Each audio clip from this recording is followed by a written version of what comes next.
Lévitique chapitre 17. Je lis au nom de Jésus. Règle pour le peuple qui appartient à Dieu. Le respect du sang. Le Seigneur dit à Moïse de donner les commandements suivants à Aaron, à ses fils et à tous les Israélites. Supposons ceci. Un Israélite veut égorger un bœuf, un mouton ou une chèvre dans le camp ou en dehors du camp. Il doit d'abord amener cet animal à l'entrée de la tente de la rencontre. Il doit le présenter en offrande au Seigneur devant son lieu saint. S'il ne fait pas cela, on le considérera comme coupable parce qu'il a versé le sang d'un être vivant. Et on le chassera de la communauté d'Israël.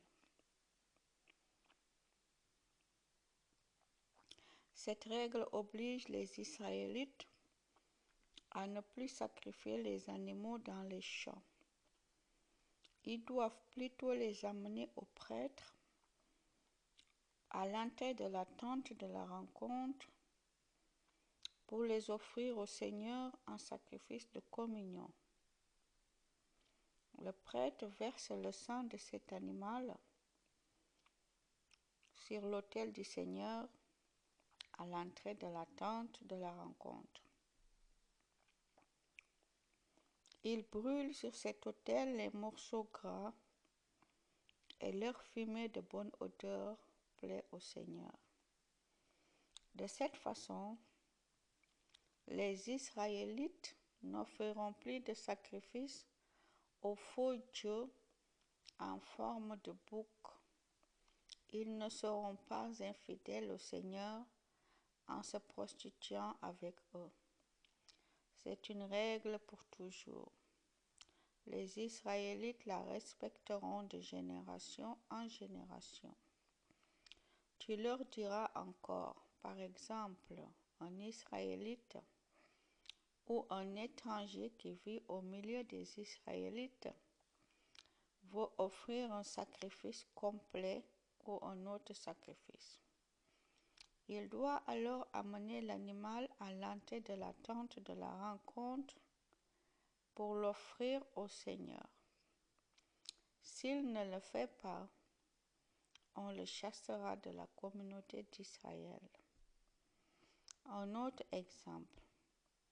Un Israélite ou un étranger installé dans le pays mange du sang sous une forme ou sous une autre. Alors le Seigneur agira contre lui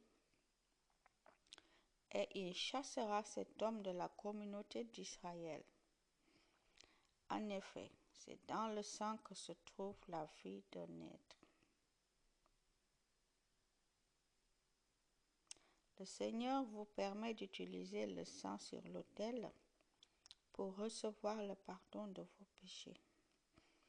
Oui, le sang obtient le pardon des péchés parce qu'il porte la vie. C'est pourquoi le Seigneur a dit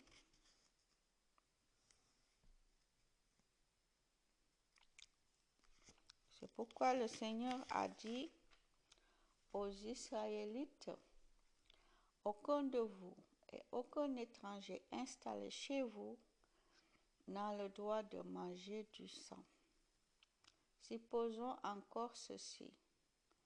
Un Israélite ou un étranger installé dans le pays prend à la chasse un animal ou un oiseau qu'on a le droit de manger.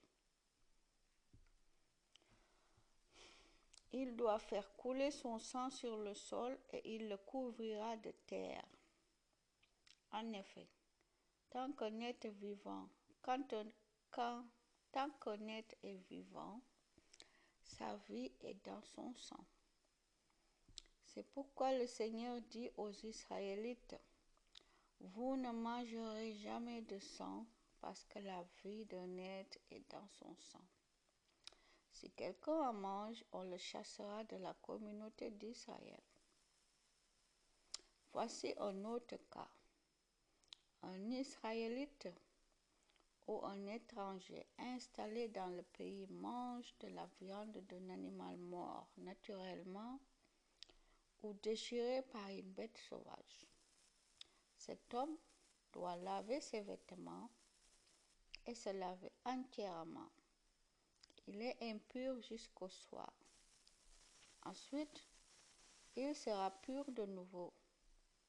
S'il ne lave pas ses vêtements ni son corps, il en est responsable. Amen.